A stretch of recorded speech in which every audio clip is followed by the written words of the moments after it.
Assalamualaikum warahmatullahi wabarakatuh. Waalaikumsalam warahmatullahi wabarakatuh. Selamat siang. Siang. Gimana kabarnya hari ini? Alhamdulillah baik. Alhamdulillah kabar kakak juga baik. Hari ini kita akan belajar bersama-sama mengenai materi PKN. Namun sebelum itu, sebelum mulai pembelajaran, marilah kita berdoa menurut agama dan kepercayaan masing-masing. Berdoa mulai.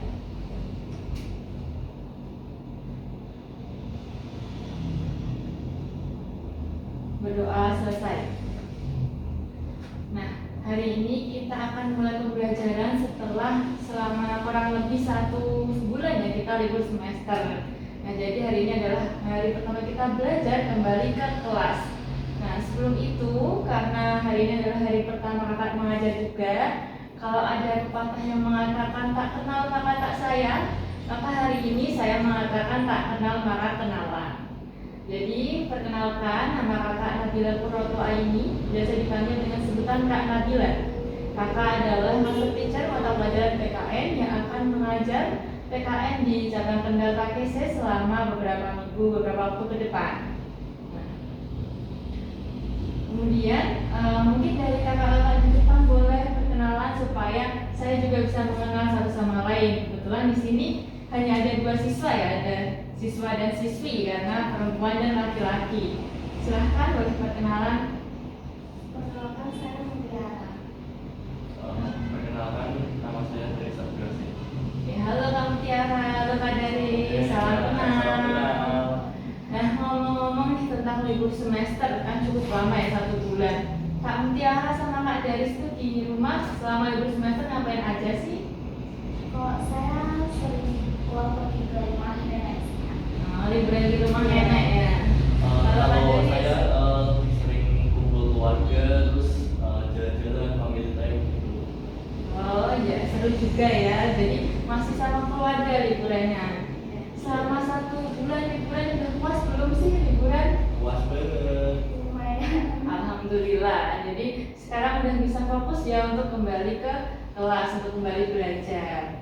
Nah, hari ini kita akan belajar mengenai Bhinneka Tunggal Ika. Nah, ngomong-ngomong tentang Bhinneka Tunggal Ika itu dekat dengan isu keberagaman. Nah, kira-kira gimana kalau di Indonesia ini tidak ada keberagaman? Gimana kalau kita semua sama, sukunya sama, kemudian agamanya sama, pekerjaannya sama? Apakah itu mungkin menurut Kak Mutiara dan Kak Deris gimana? Enggak mungkin. Kenapa tuh kok nggak mungkin? Karena setiap orang punya pemikirannya masing-masing, punya karakteristik masing-masing. Ya, jadi perbedaan itu indah ya sebenarnya. Jadi tidak harus kita serta-merta sama semua, karena kalau sama semua itu jadi satu ketidakmungkinan. Bahkan anak kembar aja yang secara fisik itu sama memiliki perbedaan pastinya dari segi sifat, kemudian dari segi tanggal lahir dan lainnya. Nah, jadi benar hari ini kita akan belajar mengenai Bhinneka Tunggal Ika. Terus apa aja sih yang akan kita pelajari? Yang pertama, kita akan belajar mengenai sejarah Bhinneka Tunggal Ika. Jadi bagaimana istilah Bhinneka Tunggal Ika ini terbentuk, kemudian apa makna di baliknya. Lalu yang kedua, kita akan belajar mengenai keberagaman dalam bingkai Bhinneka Tunggal Ika. Apa saja sih bentuk-bentuk keberagaman yang ada di Indonesia? Jadi nanti kita akan cari tahu bareng-bareng. Terus yang ketiga, kita akan mempelajari mengenai implementasi Bhinneka Tunggal Ika di berbagai bidang. Jadi prinsip Bhinneka Tunggal Ika ini nantinya dapat kita implementasikan di berbagai bidang. Nah, kemudian yang keempat yakni tantangan penerapan Bhinneka Tunggal Ika di era modern. Nah, Bhinneka Tunggal Ika ini tentunya masih relevan ya untuk kita terapkan di zaman ini. Jadi, namun masih memiliki beberapa tantangan dalam penerapannya. Kemudian yang kelima yakni bagaimana cara mengamalkan Bhinneka Tunggal Ika sebagai generasi muda. Nah, sampai di sini dari Kak Mutiara dan Kak Daris, apakah ada yang ingin ditanyakan? Belum ada. Baik, jika belum ada, saya izin untuk menyampaikan peraturan kelas ya. Jadi selama kelas berlangsung, jika Kak Mutiara dan Kak Daris ingin makan, mau nyemil-nyemil boleh, asalkan sampahnya dijaga, jangan buang sampah sembarangan.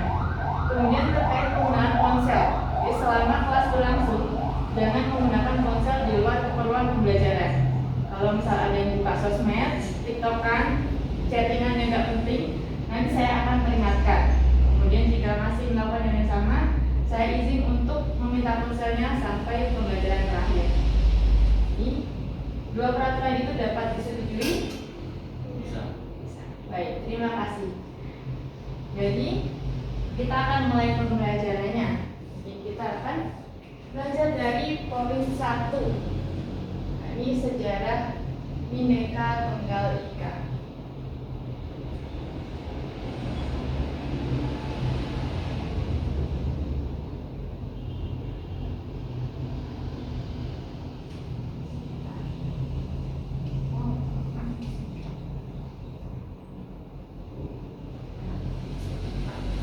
Apa yang pertama kali ada di pikiran kalian ketika mendengar istilah Bhinneka Tunggal Ika? Apa itu Bhinneka Tunggal Ika? Perbedaan suku, agama, dan budaya. Boleh. Dari Kang Tiara menjawab. Oke. Perbedaan suku, agama, dan Budaya. budaya. Ya. Tapi masih kurang tepat ya. Jadi Bhinneka Tunggal Ika ini, istilah Bhinneka Tunggal Ika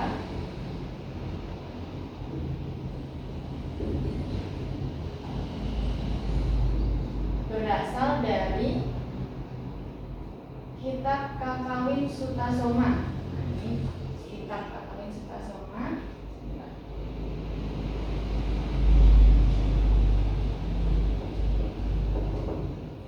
Sutasoma karya Mpu Tanmulan.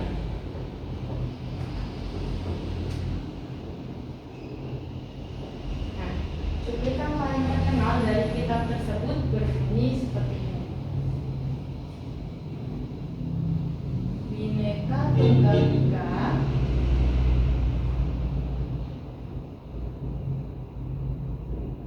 Tanhana Dharma Mangwa. Nah, jadi istilah Bhinneka Tunggal Ika ini berasal dari Kitab Kakawin Sutasoma yang ditulis oleh Mpu Tantular.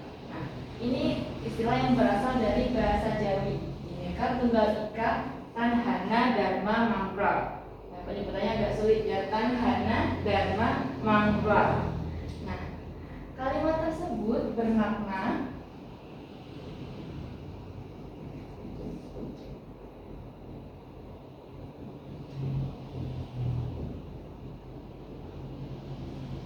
berbeda-beda tetapi tetap satu.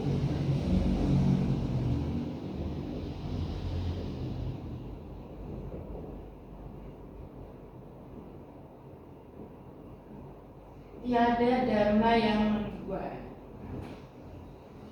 Tiada dharma yang mendua.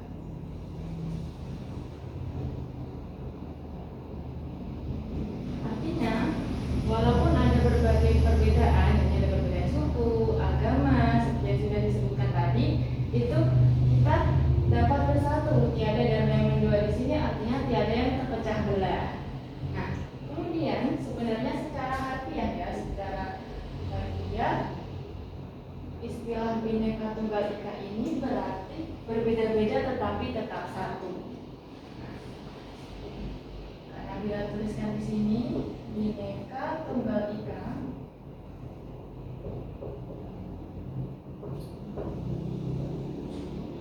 ini bermakna berbeda-beda tetapi tetap satu.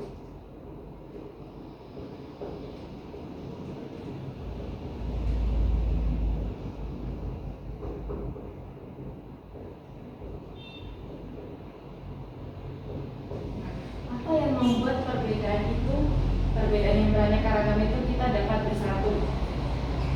Mengapa Indonesia yang memiliki beraneka ragam keanekaragaman itu dapat bersatu?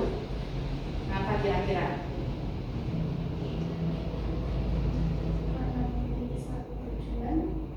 Nah, iya, salah satunya itu karena kita memiliki satu tujuan, karena kita memiliki prinsip bahwa keberagaman itu bukan suatu hambatan untuk kita terpecah belah, tapi menjadi suatu kekuatan untuk kita bersatu.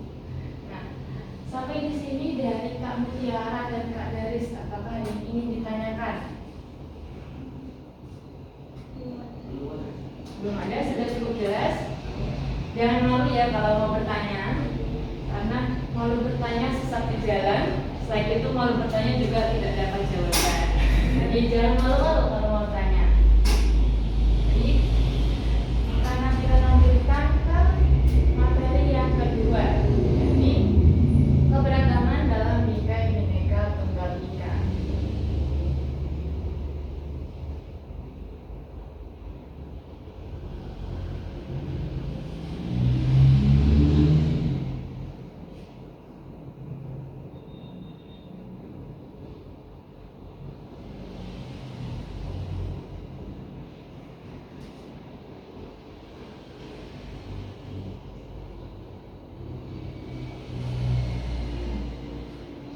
Apa saja sih bentuk-bentuk keberagaman yang ada di Indonesia? Kita cari tahu bareng-bareng. Jadi keberagaman yang ada di Indonesia itu secara umum dibagi menjadi 5. 1, 2, 3, 4, 5. Apa saja?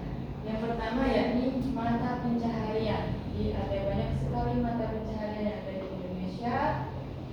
Kemudian ada ras, ada agama, lalu ada budaya,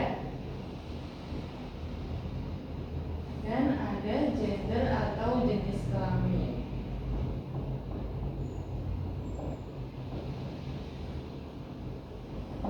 Dari kelima keberagaman ini, dari Kak Mutiara dan Kak Daris, apakah pernah menjumpai salah satu atau di antara kelima ini dalam kehidupan sehari-hari? Pernah. Apa contohnya? Contohnya gender sangat penting ya. Ya, Kalau saya tuh ini di sekolah ada teman saya yang beda agama, terus tapi kita tetap bisa temenan baik sih gitu. oke, benar sekali. Jadi Kak Mutiara sama Kak Daris dapat sarcam ya.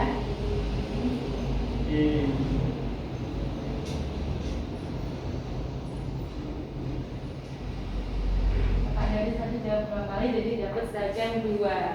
Yeay. Nah, oke, kita bahas satu-satu. Nah, yang pertama dari mata pencaharian.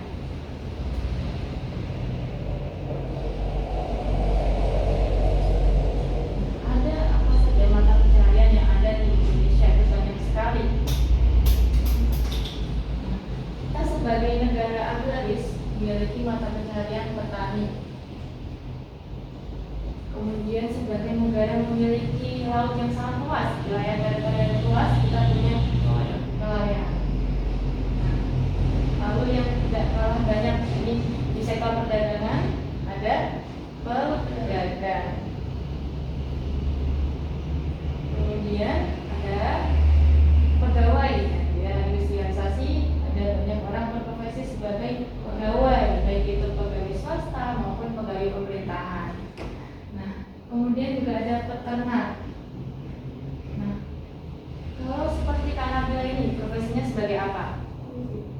Pengajar. Guru atau pengajar. Benar sekali. Guru atau pengajar dan lain-lain. Kemudian yang B, ini ada ras. Nah, ras yang ada di Indonesia juga sangat banyak. Beberapa yang tumbuh, yang hidup di Indonesia itu diantaranya adalah ras Papua Melanesoid.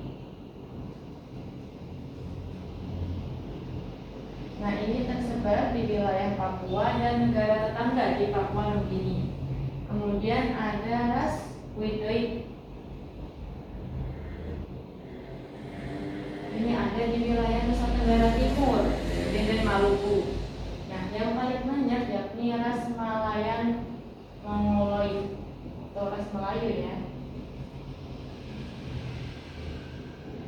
Ini tersebar hampir di seluruh wilayah Indonesia. Ada di Bali, ada di Jawa, Sulawesi, Kalimantan. Itu ada ras Malayan Mongoloid.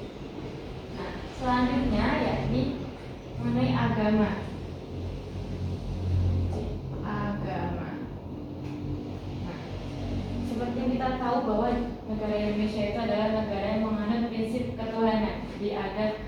agama yang diakui di Indonesia? Ada berapa? 1, 2, 4, 6. Ya, benar banget, ada 6. Apa saja agama yang ada di Indonesia? Yang pertama Islam. Kemudian ada Kristen, ada Katolik, lalu ada Hindu, kemudian ada Buddha, dan Konghucu, serta aliran kepercayaan.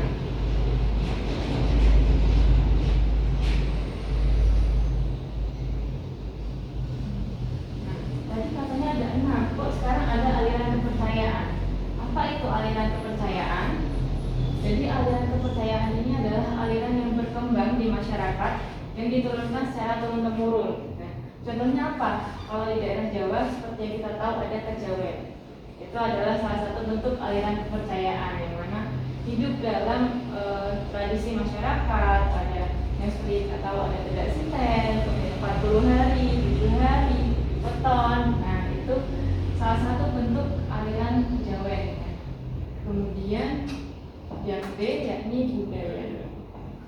Nah, budaya ini tercermin dari bahasa, adat istiadat, dan kesenian. Nah, kalau di Indonesia itu kita punya bahasa persatuan, yakni bahasa Indonesia. Yang kita gunakan di sekolah, di acara-acara formal itu bahasa Indonesia. Lalu kita juga punya bahasa daerah. Nah, bahasa daerah itu adalah bahasa yang dimiliki oleh setiap daerah. Bahasa Betawi, bahasa Jawa, bahasa Sunda. Nah, dari Kak Dari sama Kak Mutiara nih, ketika berkomunikasi dengan orang tua, dengan sebaya, menggunakan bahasa Indonesia atau menggunakan bahasa daerah? Bahasa daerah. Bahasa daerahnya apa? Jawa. Oh iya, karena kita tinggal di Pulau Jawa ya, jadi terbiasa dari kecil pakai bahasa Jawa. Tapi kalau di sekolah pakai bahasa Indonesia. Nah, kemudian selain bahasa juga ada adat istiadat. Nah, adat istiadat ini contohnya ada mabeh, upacara pembakaran orang meninggal di Bali. Kemudian ada kesenian. Kesenian ini contohnya seperti ada Ponorogo. Kemudian ada kalau di Kendal ada barongan, ada kuda lumping. Nah, hal tersebut adalah contoh dari kekayaan budaya.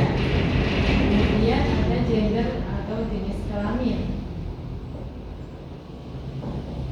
Ini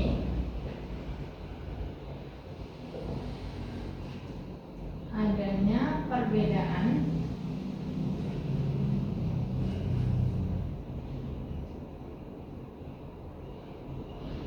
antara laki-laki dan perempuan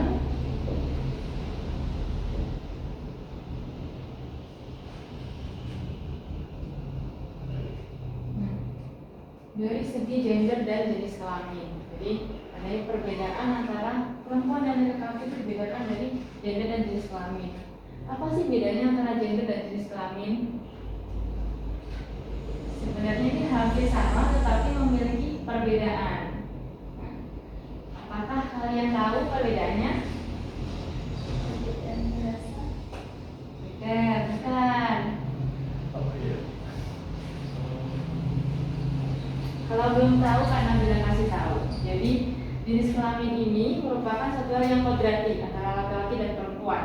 Misal perempuan kodratnya menstruasi, melahirkan, menyusui, juga bisa untuk hamil. Nah, kalau laki-laki kodratnya membuahi, kemudian mimpi basah. Nah, itu adalah suatu hal yang tidak bisa dipertukarkan antara laki-laki dan perempuan. Sedangkan gender adalah pembagian peran sosial antara laki-laki dan perempuan. Misal perempuan bertugas untuk memasak, laki-laki bekerja.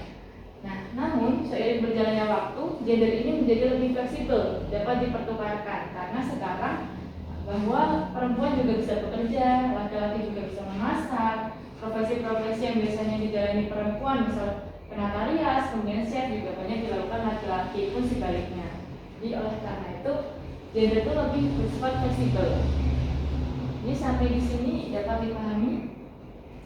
Apakah ada pertanyaan? Apa Kak? Kalau ras Papua itu ada di Papua, Iya. dia sama Papua di Terus kalau ras gender itu ada di Nusa Tenggara. Terus kalau ras Malaya itu ada di Malaya. Soal itu rasanya apa sama? Masuk ras Malaya atau ras apa? Kita masuk dalam ras Malaya Mongoloid karena kita tinggal di Pulau Jawa. Nah, namun ras-ras ini juga saling berbaur seiring dengan adanya pernikahan, kemudian migrasi penduduk, jadi adanya percampuran ras itu sangat memungkinkan. Dapat dipahami? Kemudian kita lanjut ke yang ketiga. Maaf, salah. Tidak terhapus.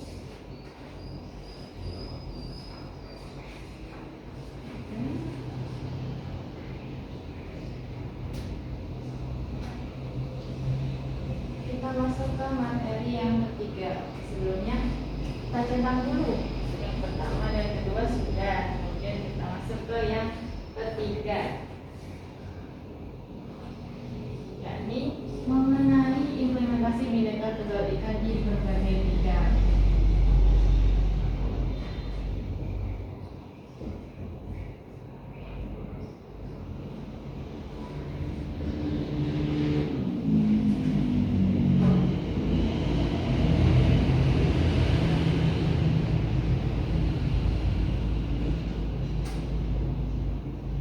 Nah, Bhinneka Tunggal Ika di berbagai bidang. Bhinneka Tunggal Ika ini dapat kita implementasikan di berbagai bidang kehidupan. Di antaranya, yakni ada di bidang pendidikan.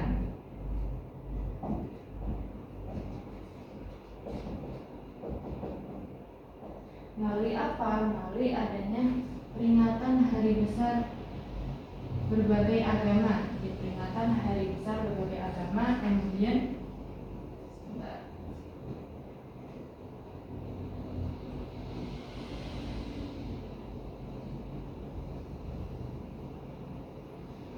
dan pembelajaran bahasa daerah.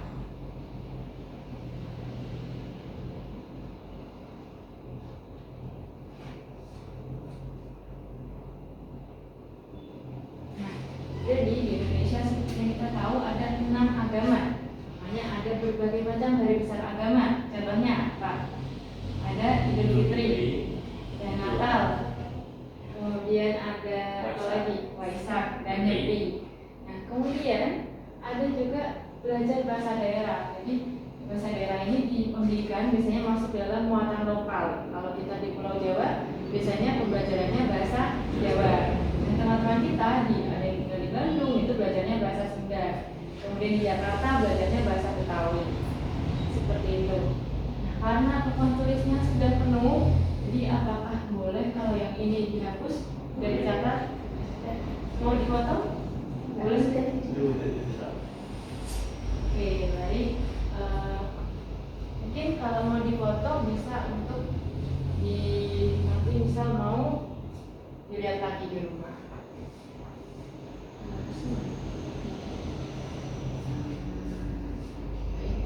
Karena tidak sih hapus ya. Hapus dulu.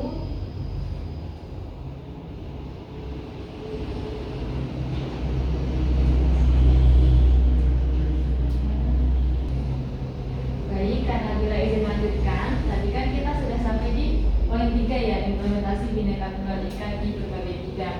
Tadi sudah membahas mengenai pendidikan, kemudian sekarang yang B, yakni di sosial dan budaya.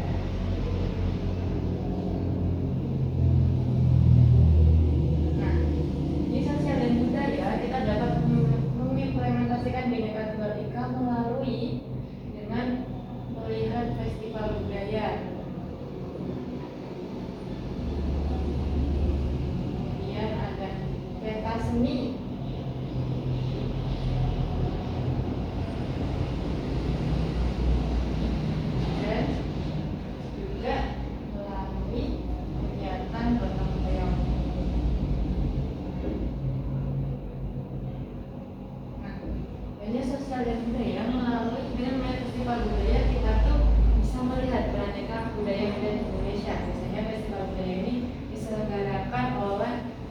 kesenian.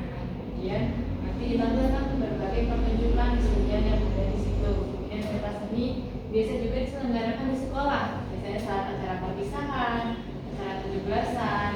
Di lingkungan masyarakat pun sering diselenggarakan pada saat memperingati acara kemerdekaan. Selain itu juga kita dapat berkontribusi dalam gotong royong. Gotong royong ini dapat kita lakukan di lingkungan masyarakat dengan adanya kerja bakti untuk menjaga kebersihan lingkungan. Juga kalau di sekolah biasanya ada jadwal tiket, itu juga untuk menjaga kebersihan kelas. Nah, kemudian yang C yakni di bidang karena belajar dulu.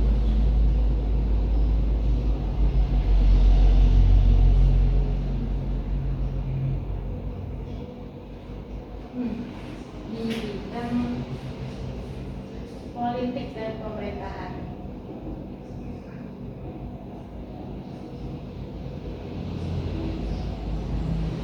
Jadi di bidang politik pemerintahan ini dapat kita implementasikan melalui kebijakan otonomi daerah,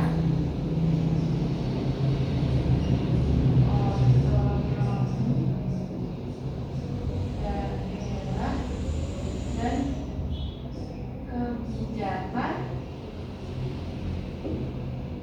afirmatif bagi kelompok minoritas. Apa itu kebijakan otonomi daerah?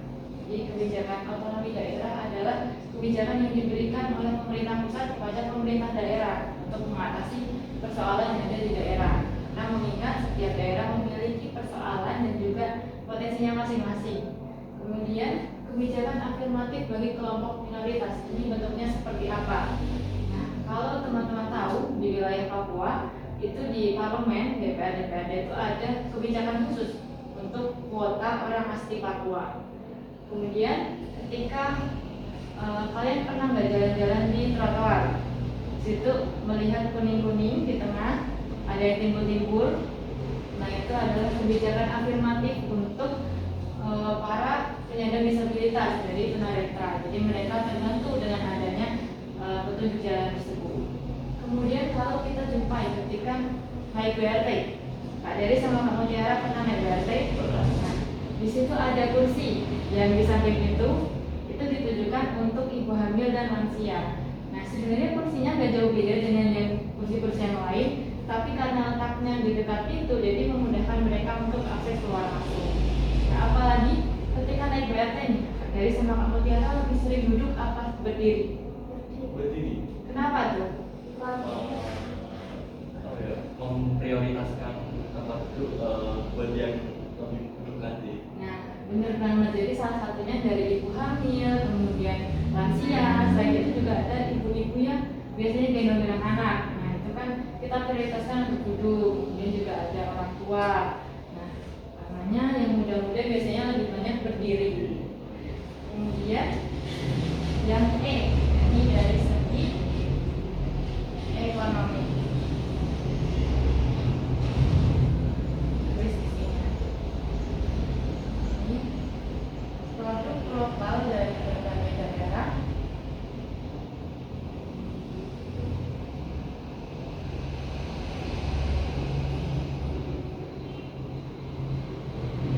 saling melengkapi untuk memenuhi kebutuhan pasar nasional. Nah, ini seperti apa? Jadi kalau kita tahu di daerah Pekalongan tuh dia punya Batik Pekalongan. Kemudian di daerah Nusa Tenggara dia ada Songket, yang mana hasil dari produk tersebut bisa diperjualbelikan ke daerah lain. Juga seperti yang kita tahu, kalau di Jawa kita mempunyai wilayah pertanian yang luas. Ada padi, nah mana hasil panen kita sebagai lumbung padi itu dapat diperjualbelikan ke daerah lain juga. Nah, contohnya ketika di wilayah laut pesisir, biasanya hasil sumber daya alam yang diperoleh apa? Kan kerang-kerangan, kemudian ada biasanya cumi-cumi. Nah, kalau di wilayah pegunungan hasilnya apa? Sayuran, ada kol, ada wortel, kemudian ada buah-buahan. Nah, dari dua wilayah tersebut kita dapat saling bertukar. Jadi orang di pegunungan nggak selalu makan buah, makan sayur, mereka juga bisa makan ikan. Kemudian orang di pesisir juga bisa makan buah dan sayur karena adanya produk lokal yang saling dipertukarkan, diperjualbelikan untuk memenuhi kebutuhan nasional. Nah, kemudian yang maaf ini D ya harusnya. Lalu yang ini E, yakni media sosial. Gimana caranya? Ini media sosial dapat menjadi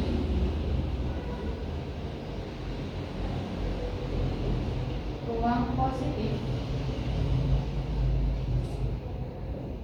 untuk memperkenalkan budaya.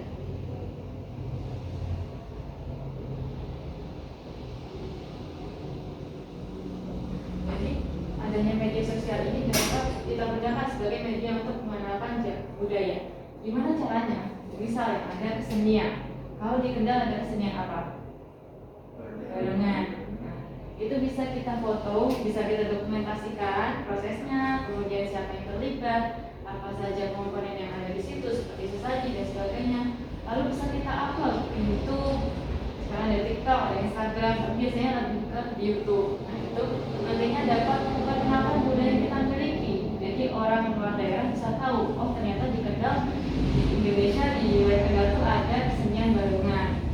Dan dapat menjadi warisan untuk anak cucu kita nanti. Yang mana mereka bisa tahu nih, ternyata di daerah ini ada kesenian ini. Nah, dan harapannya kesenian tersebut bisa terus lestari. Banyak orang tahu, banyak orang belajar, dan tidak punah sampai nanti. Sampai di sini, apakah ada yang ingin ditanyakan dari Kak Mutiara dan Kak Daris? Oke, jika belum ada, cetak dulu. Kita lanjut ke materi yang keempat, yakni mengenai tantangan penerapan Bhinneka Tunggal Ika.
gizi gratis. Nah itu ada yang setuju dan ada yang tidak setuju. Jadi ada yang setuju mengatakan bisa membuka lapangan pekerjaan. Yang tidak setuju atau kontra mengatakan bahwa MBG itu kurang bermanfaat karena dari segi gizinya masih kurang, kemudian menyebabkan keracunan, dan diduga ada unsur korupsi. Dan dari situ ini dapat memunculkan sentimen kelompok. Nah, kemudian yang B yakni intoleransi dan radikalisme.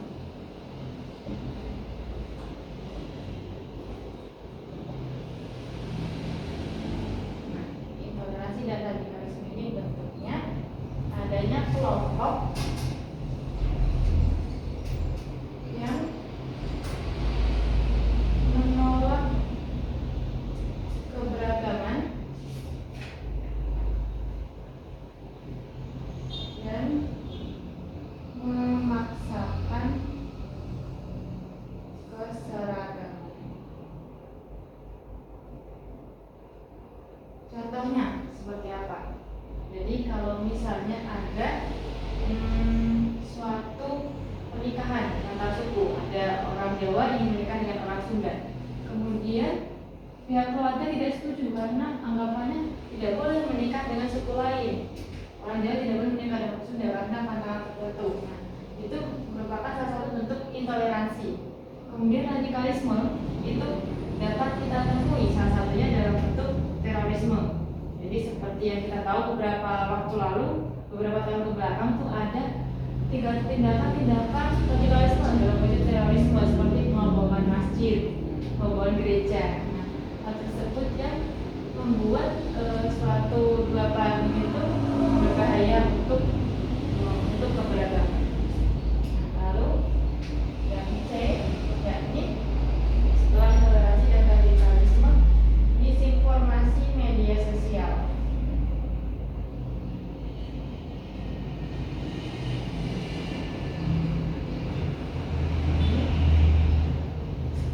Hoax dan ujaran kebencian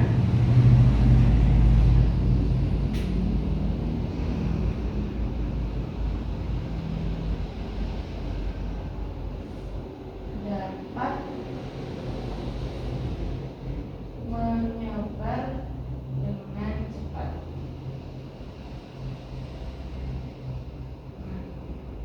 Di sini kamu Tiara sama Kak Teris punya sosial media? Punya. Apa aja yang punya? Instagram, TikTok. Nah, paling sering buka apa? TikTok. Nah, kita buka TikTok kan pasti langsung muncul nih sosial viral, video-video viral. Itu biasanya juga tidak luput dari hoax atau ujaran kebencian. Nah, bisa jadi ketika kamu Tiara atau Kak Deris buka TikTok itu tanpa disadari ada hoax, ada ujaran kebencian yang itu cepat banget nyebarnya. Makanya kita sebagai netizen harus dapat bersikap kritis, kemudian harus bersikap selektif. Jadi usahakan ketika melihat informasi nih, jangan langsung di-share ke temannya. Kan biasanya rame tuh nge-share ke DM buat naikin api-api strike. Nah, jangan sembarangan share. Usahakan kita lebih selektif lagi. Nah, kemudian lanjut ke D, disinformasi di media sosial. Kemudian ada kesenjangan ekonomi dan sosial. Nah, kesenjangan ekonomi dan sosial ini bentuknya ini ketidakmerataan pembangunan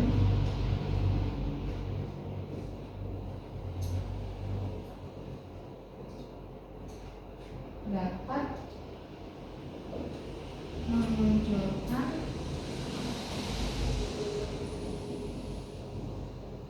rasa ketidakadilan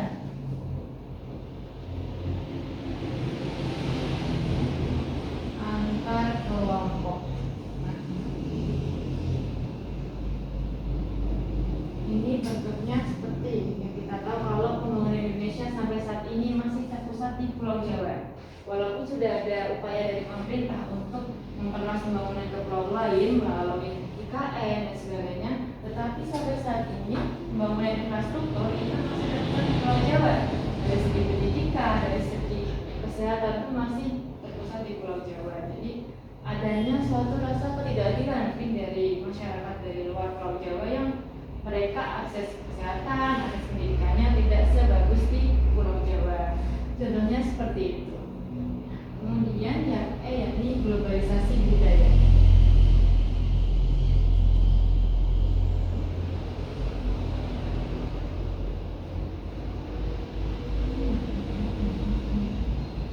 Jadi arus budaya asing yang masuk tanpa filter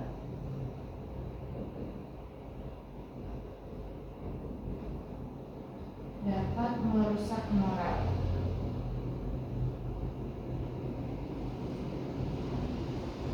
Jadi arus kebudayaan asing yang masuk ke Indonesia melalui sosial media dan sebagainya, kalau tanpa filter itu dapat merusak moral. Kenapa?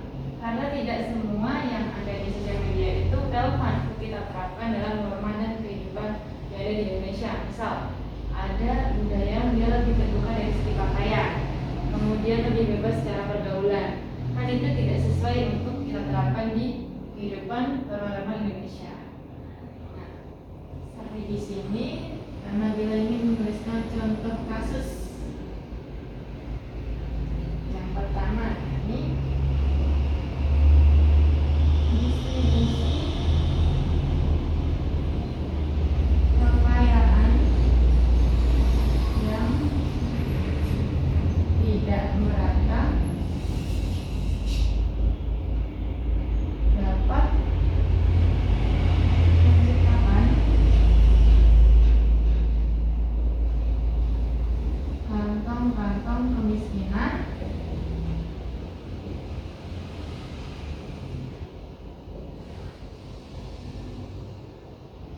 di wilayah tertentu.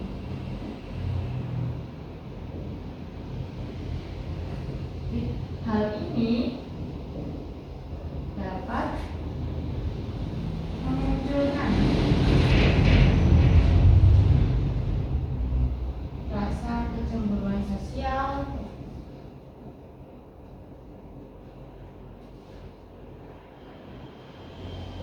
dan hilangnya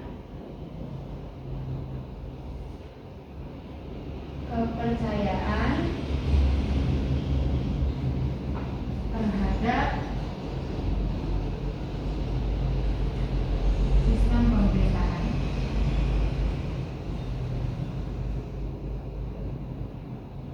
Ini yang nomor 1. Ini sudah penuh, isi yang sini boleh dihapus. Jadi catat semua. Sudah. Ya, kalau mau difoto boleh foto dulu. Ya. Ini.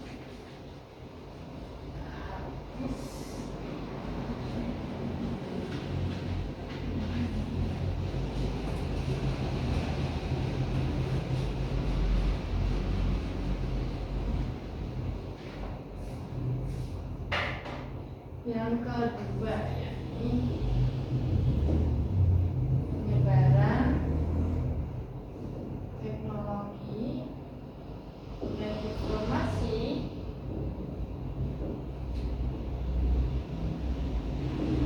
memberikan kebebasan akses terhadap dunia luar.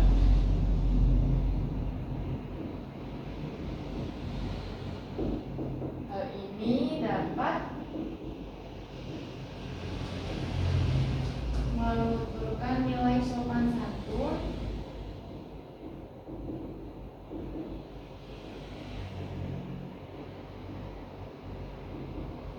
dan memicu sikap individualisme.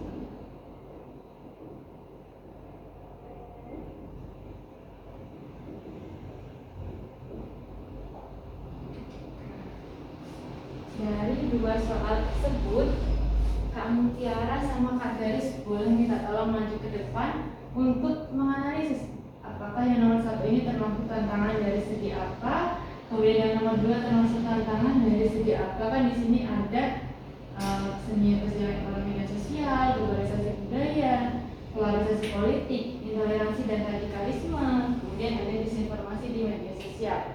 Nah, ini termasuk kasus apa? Yang nomor 2 termasuk kasus apa? Dan boleh minta tolong digarisbawahi kata-kata yang menunjukkan hal tersebut. Bisa? Bisa. Satu-satu ya.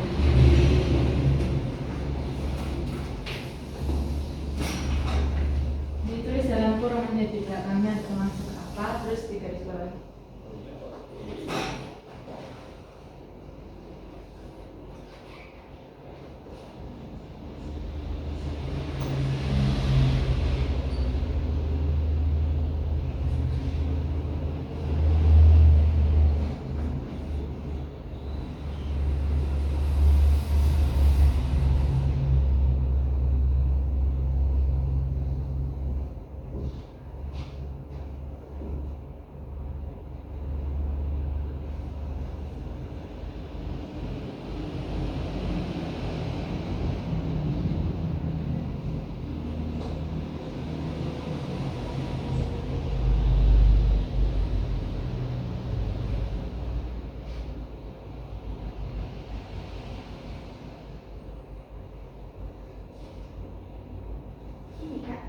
Ya, terima kasih.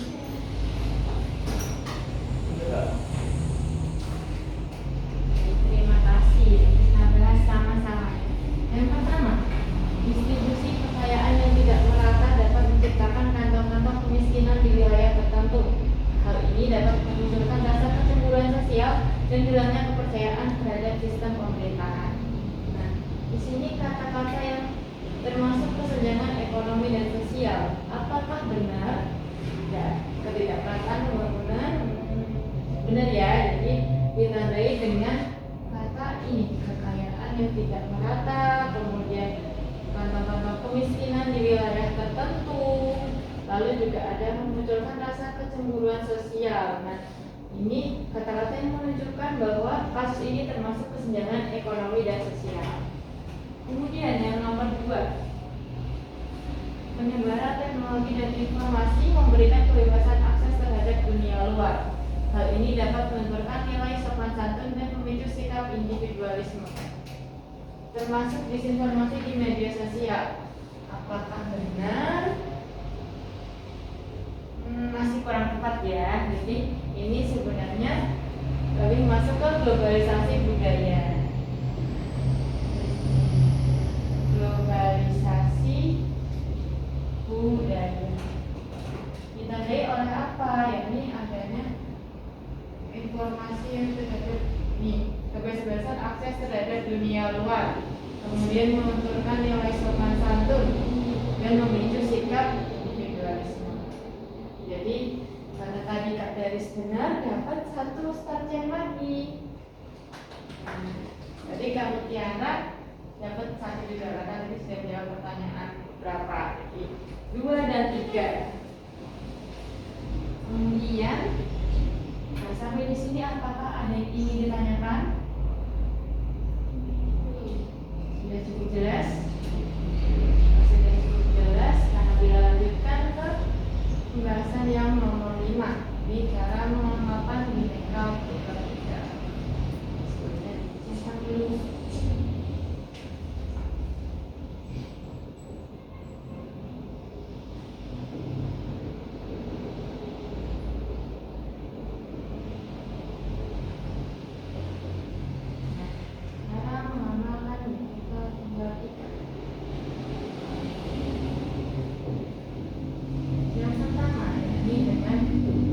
Etika digital.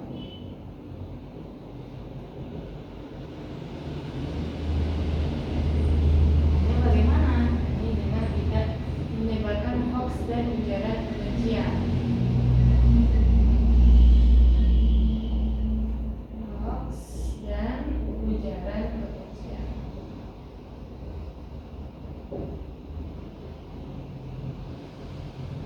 Ini menjadi salah satu cara untuk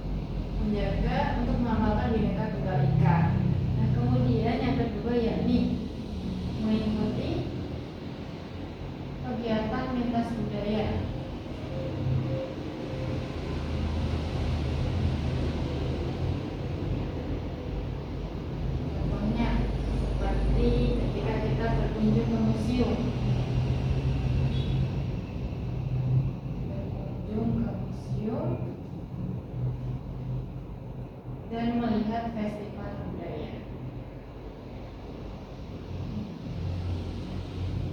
Melihat festival budaya.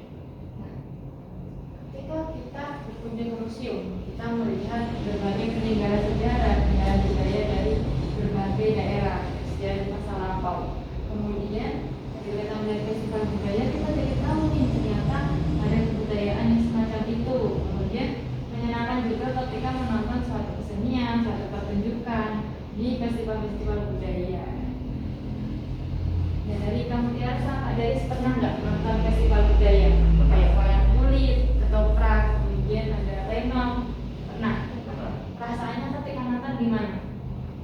Senang, seru. Tapi paham nggak dari artinya di situ? Ada beberapa yang paham, ada yang enggak. Karena pakai bahasa Jawa ya. Iya. Ini sudah dicetak belum? Sudah. Boleh dihapus? Boleh. Oke, karena sudah hapus ya. Nah, hapus dulu. Ada.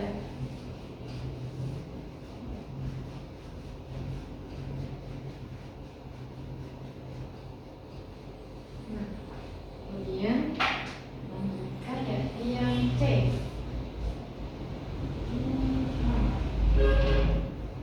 C itu kita berpartisipasi dalam kegiatan sosial.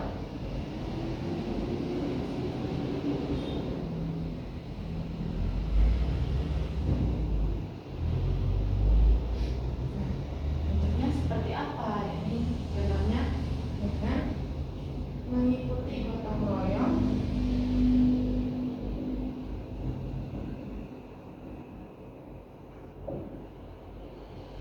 dan solidaritas masyarakat.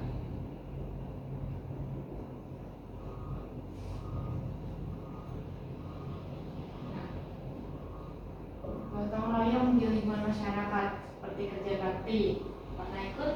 Pernah. Kemudian solidaritas masyarakat, contohnya ketika ada masyarakat yang sakit, dijenguk, kemudian ketika ada yang meninggal kita takziah, lalu ada yang terkena bencana, misalnya ada yang terkena bencana apa ya, tanah longsor atau kebakaran, kita bisa memberikan bantuan support dari emosional maupun dari segi materi.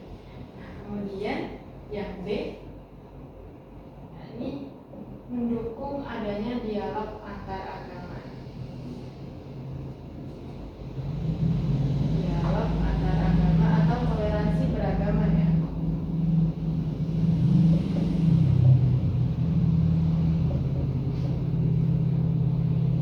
Ini untuk ini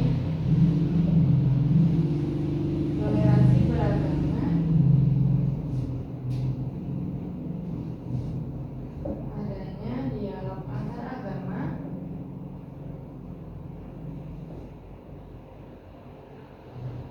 untuk mempererat toleransi atau memperkuat toleransi.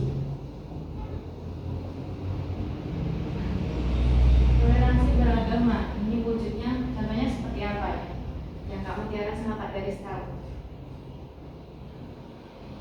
Sudah ada layanan belum?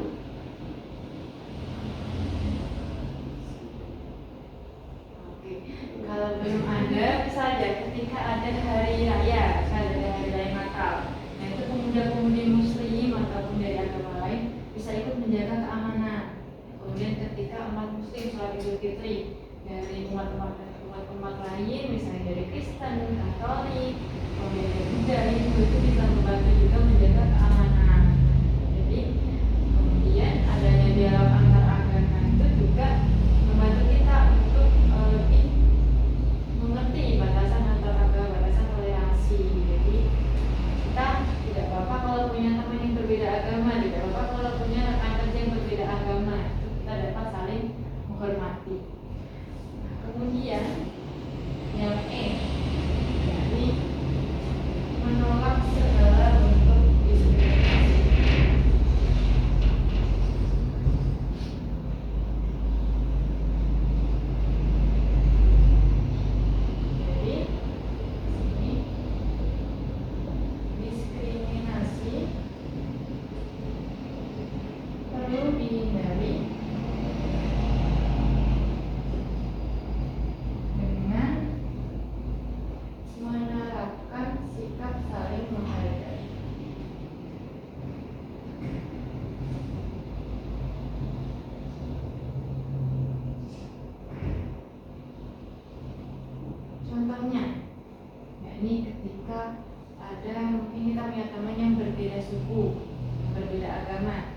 kita bersikap saling menghargai, tidak mendiskriminasikan. Aku tidak mau berteman dengan dia karena dia berkulit hitam atau karena dia beragama yang bukan Islam, itu tidak boleh. Jadi kita harus mengembangkan sikap saling menghargai.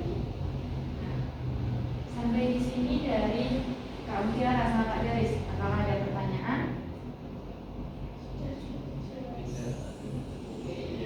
Sudah cukup jelas ya.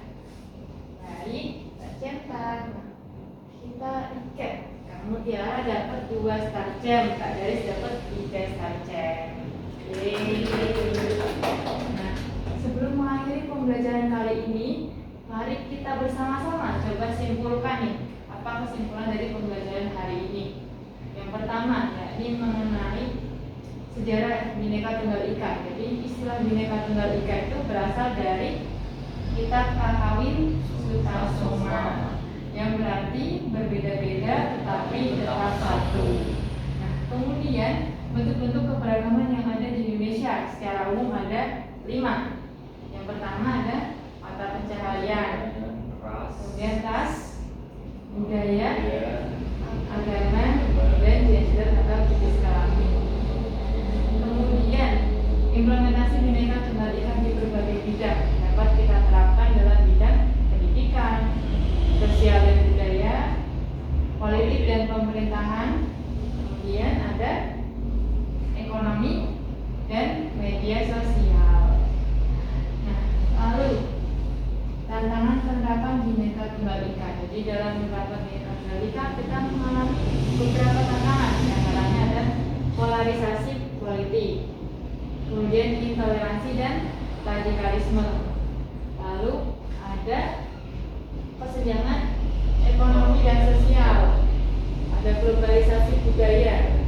Nah, kemudian juga ada disinformasi di media sosial.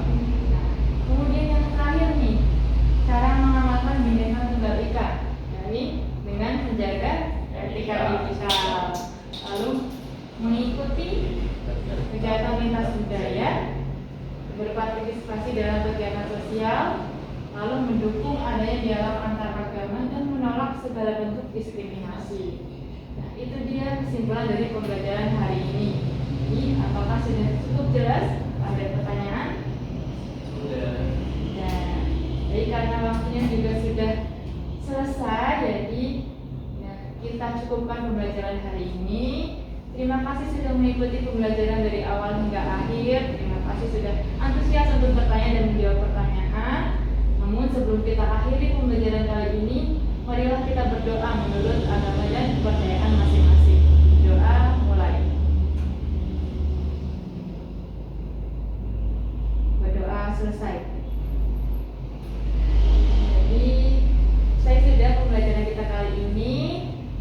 Teman-teman dapat untuk belajar lagi minggu depan. Jadi kita akan ketemu lagi minggu depan di waktu yang sama. Terima kasih. Mohon maaf apabila ada tutur kata yang kurang berkenan. Wassalamualaikum warahmatullahi wabarakatuh.